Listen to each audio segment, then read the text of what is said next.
Welcome to the Woman's Connection. I'm Barrie-Louise Switzen, your moderator. The Woman's Connection is a program about events shaping women's lives and helping one gain authentic power on a personal or professional level. So won't you stay tuned? Welcome. Today I'd like to welcome back Dr. Carolyn Dean, and we're going to talk about magnesium and how important it is in our daily lives to maintaining a good, healthy body. And I would like to welcome Carolyn.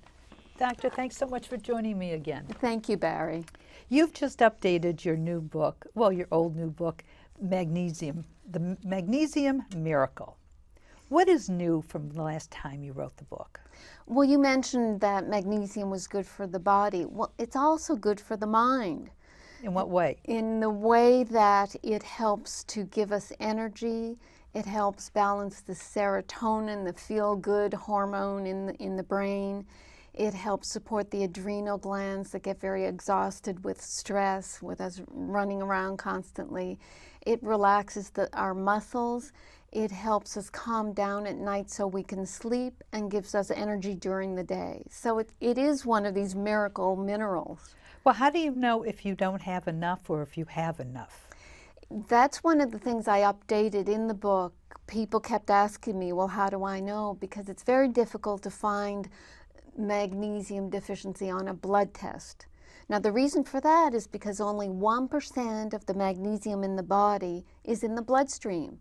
And when doctors measure the magnesium in the blood, it's only 1%, and the body makes sure it stays in a certain emergency level all the time. So the blood tests don't work for it. So I created a list of about 100 different symptoms that indicate magnesium deficiency. Yes, it's a lot. 100? 100. Well, let me ask you something. With so many women going through menopause, what would you say are the 5 key indicators that you're low in magnesium? That would be insomnia, muscle twitching, leg cramps, like at night when you stretch and your calf muscle goes into that cramp, that's called a Charlie horse, and sluggish bowels and anxiety. Those are the big 5. The big 5. And there's 100 of them that you came up with? Yeah. Whoa, that's a lot of... It's a lot, and what's interesting about magnesium, it's a simple mineral to take. If the body feels it has too much, it actually just zips right through. It has a laxative effect when you take too much. So there's that kind of safeguard if you take too much, unlike other minerals that if you take too much, they just stay in the body. With vitamin C, if you have too much, it eliminates out of your body. Yes. So that's the same thing that happens with magnesium. Yes, that's true. They're both known as antioxidants and detoxifiers and natural laxatives. Well, how come we don't have more information about magnesium if it's so important in our diet? I keep wondering that myself, and I think it's because the nutrient science is only maybe 50 years old. It was into the 50s that the last vitamins and minerals were being discovered for their essential natures. So I think it's just that it's a new science and it's under chemistry and biochemistry. It doesn't even have its own department in medicine yet. I was not taught about nutrition or vitamins and minerals in medical school. And if it's going to take another 50 years to complete the science, to understand the vitamins and minerals, it's going to take that long for it to get into medical schools and for us to know more about it. But by that time, we're going to be so deficient. I mean, we're just not going to be here. What can we do to increase it naturally? I mean, the pharmaceutical industry is trying to put a clamp on homeopathic remedies, vitamins, good vitamins, etc. What can we do to make sure we have enough magnesium in our daily diets? Well, that is difficult, and that's something I address in the book, because the soils are depleted of minerals. The vegetables that are grown in farming, vegetables are being grown on depleted soil. The fertilizers that are put on the soil don't contain magnesium, so that the plants don't pick it up. So the vegetables you eat, even if I tell you that deep leafy green vegetables and whole grains and nuts and seeds contain high amounts of magnesium, that's only if the soil has the magnesium to begin with. Well, how do we know this if we go, let's say, to a grocery store? How do we pick out a food that's going to have the magnesium in it? We have no way of knowing. Our vegetables and fruits aren't labeled for their nutrient content, so we don't know. So, okay, then how do we get enough in our diet? Or do we take supplements? It's good to go organic, because organic foods seem to have, by the recent studies that we've been seeing, they seem to have more vitamins and minerals than non-organic foods. So you start organic, and the foods I mentioned, deep leafy greens, that's your kales and your Swiss chard and your broccoli and spinach, whole grains and nuts and seeds, pumpkin seeds, sunflower seeds. If you eat some of those every day, you'll get more magnesium than if you don't. But I'll tell you, 500 milligrams was the normal amount in our diets 100 years ago. And now we may be getting 150 milligrams. And our bodies need about 600 milligrams. That's a lot. The RDA is only set at about 350 to 400. But all the magnesium researchers say that we need twice as much. In order to run our body, magnesium is necessary in over 325 different enzyme systems in the body. And if they don't have magnesium, then everything starts to slow down. How many enzyme systems are there in our bodies? There's probably over 1,000, but magnesium is the biggest. Zinc may have about 200 enzyme systems that it's helping to metabolize, but magnesium is number one. Wow, that's incredible. Well, what role does magnesium play in, let's say, heart disease, pregnancies, diabetes? Yes, I have chapters on all those conditions in the book, and describe how magnesium is important. Taking heart disease, the heart is a big muscle, and magnesium is necessary in the body to relax muscles. It plays off calcium, which is the mineral responsible for tightening up muscles. When they're in balance, then there's a sort of a neutral state. But if there's too much calcium and not enough magnesium, the muscles in the body, including the heart, get very tight. And that tightness can be angina, and it can go to a heart attack, where the heart muscle goes into spasm, simply because there's not enough magnesium and too much calcium. And if you think of what we're being told as women for our osteoporosis, that we have to take all kinds of calcium, and we're not being told we have to take magnesium, which is absolutely necessary for our bones as well, then we're getting this ratio of too much calcium, not enough magnesium, and our heart muscles are going in spasm. The muscles in our arteries and our blood vessels can tighten up and cause hypertension. And also, as you mentioned with diabetes, magnesium is important for the way the pancreas releases insulin, the way insulin takes blood sugar to the cells to allow the cells their nutrient, which is sugar, glucose. So the magnesium is important for keeping the blood sugar under control. So someone who's going to their doctor and has high blood sugar, a bit high blood pressure, they're getting a bit of chest pain, and even high cholesterol. Magnesium is like a natural statin medication where it keeps cholesterol under control. So all the things that I see in my clients, I do a telephone consulting practice, so I'm talking to people on the phone all day and they're saying, well, I have this slightly high cholesterol, slightly high blood pressure, and slightly high blood sugar, and my doctor wants to put me on 4 or 5 different medications. What am I going to do?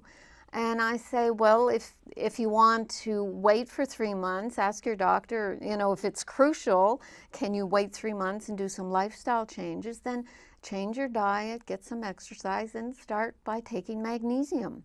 And it is quite incredible how much you can reverse with just those simple steps.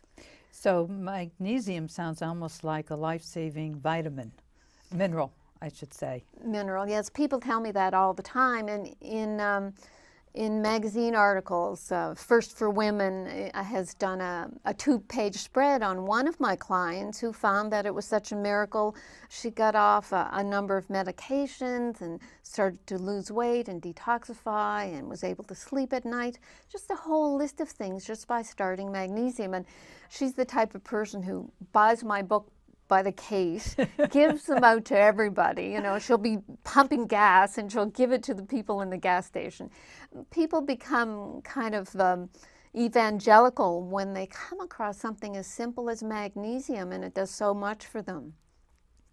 Going through menopause, what would you say is the biggest factor that disrupts the hormones? I'd give a series of biggest factors because it can be toxicity, adrenal exhaustion, and stress would come under adrenal exhaustion as well. So toxicity is when women have their regular cycle, they're actually eliminating toxins. And when that stops, and they don't have any sort of detoxification or cleansing program, then we build up more toxins. So I tell people to detoxify. In my book, Hormone Balance, I describe that, the need for detoxification, and I give people programs to go on.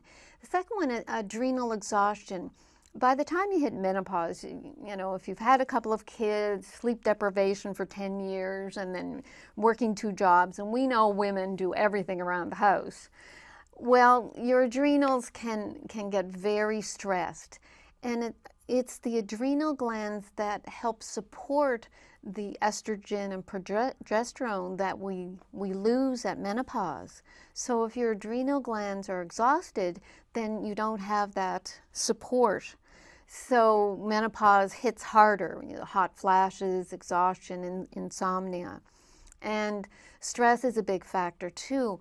A lot of women, if they're undergoing a severe stressful time in their mid-40s, can bring on an earlier menopause. Oh, that's interesting. I never heard that. Yes. That's wild. So does magnesium play a more crucial role at this point in time? It is very, very helpful because magnesium will support the adrenal glands. It'll help you get a better night's sleep, give you a deeper sleep. If you're not dreaming, it means you're not sleeping deeply. Oh, so interesting. If you lose your dreams, it means you're sleeping very shallowly, and it means you're not getting a deep enough relaxation. And that actually can be a lack of magnesium and a lack of the B vitamins. So they're both important. And I should mention what I've been researching most lately is the size of the minerals that we use. I call them dirt minerals, the ones that we get mostly in the stores, and the ones I'm looking at are angstrom size minerals. They're 1/10 billionth of a meter.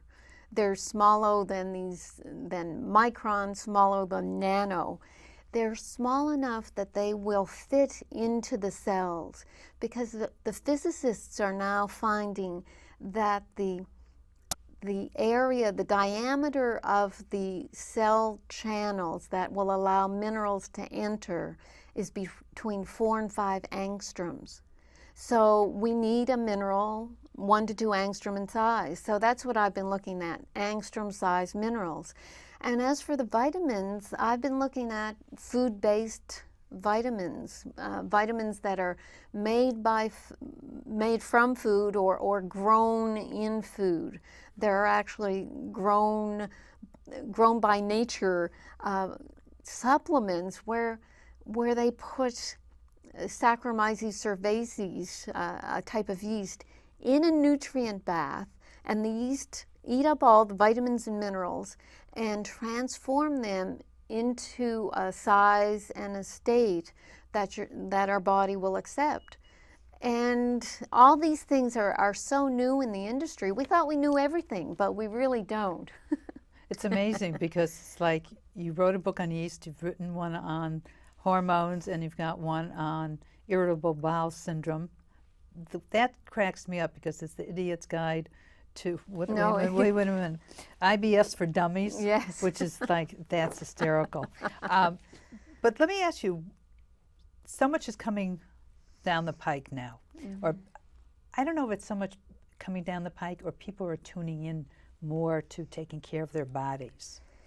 Well, as our boomer generation gets to the stage where we feel our aches and pains and we think we're deteriorating, and when we go to a doctor and say, help me feel better, but the doctor only has 5 to 7 minutes to find out 1 or 2 complaints and give you a prescription, then we have to look elsewhere. In medical school, as a doctor, I was trained to diagnose and treat disease with a drug or surgery. I was not taught to prevent disease or make people feel better with, lifestyle changes. In order to get that information, you have to go to a nutritionist or a naturopath or have a telephone consult with me to just put you on a program that we know works, that will get you on a proper and easy to eat diet and a few good supplements. And for the serious conditions, I mean, I have people who have mercury toxicity, thyroid disease, adrenal exhaustion, yeast overgrowth, and they're being treated with medications that will never address any of those conditions. I've been doing a lot of research for myself, and it seems like the doctors always fix the problem, but they never fix the cure. I mean, the cause. And it's like a vicious cycle because it's you can be over-medicated as far as I'm concerned, but you never get to the core of the problem. Right, right. Do you find going forward that a lot of doctors are changing how they think, or is the pharmaceutical industry still putting a lot of pressure to do the drugs? There's pressure to do the drugs, but I think it mostly comes from doctors who are overworked. Here's the scenario. A doctor goes to medical school these days, ends up after 6 or 10 years with $1 million debt. Wow. So they have to pay off that debt. So they have to work in the system. They don't have the luxury that I do to spend an hour with a client. They have 5 to 7 minutes. They're hired by an HMO.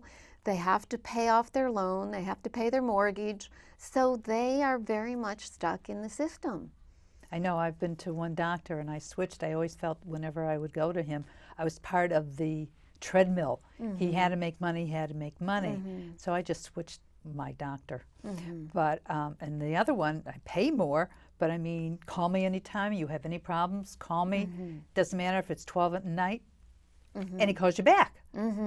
But there's a big difference. Yes, it's you get what you pay for. Carolyn, what would you say are the worst or best toxins? I guess there's nothing like a best toxin. No, I don't think so. I think you'd start with what's in your home. For example, I was at the hardware store today looking for some good organic fertilizer, and I see Roundup Ready. That's some. Is that an Agent Orange? I mean, it's a weed killer, and It's a very toxic chemical. People have this in their sheds, in their backyard. You know, they use these things. So look in your shed and your kitchen cabinet and your bathroom cabinet and look at the chemicals that you're using. If you're putting creams on your skin, make sure that you can eat the same cream. Use coconut oil on your skin instead of a product that has 10 chemicals in it. Everything that you breathe and put on your skin can be building up layers and levels of toxins in your body. So look at your home first. How do you get rid of the toxins? I put people on different types of detoxification. I mean, that's not an easy question to answer. Can we have another show? Okay. Drink lots of water, that's number one. All right. There's so much to go on, to talk about right now, that it's kind of hard to believe we're at the end of the show. What would you like to leave the audience with? I think you've brought up many of the best points, that a person needs to take responsibility for their own health, do their reading, understand that you're in charge of your own health. And I think the point that we made, that doctors aren't there to do preventive medicine or keep you well. They're really there to find out if you've got a disease, and they do an incredible job. If you need a hip replacement or a knee replacement, go to a hospital. But if you want to keep your cholesterol under control, your blood sugar, your lifestyle parameters, then don't reach for a medication. Look at what you need to do for diet and for nutrients. Every metabolic function in the body requires a vitamin and a mineral cofactor. We know that from biochemistry. That never got translated into the pharmaceutical industry because you can't patent vitamins. So people have to do this research on their own about nutrition and about lifestyle changes. Wow. Carolyn, I can't tell you how great this is. There is so much here with all your books. I've got just 4 of your many books. That is phenomenal. And I can spend years studying all this stuff that you've done for a lifetime. Yes. And I want to thank you so much for joining me today. Thank you, It's just Barrie. been great. And I hope you've enjoyed learning about health and magnesium and what you can do to improve your body. Look forward to hearing from you. If you have any questions, Dr. Carolyn Dean would be very happy to answer them. Bye now.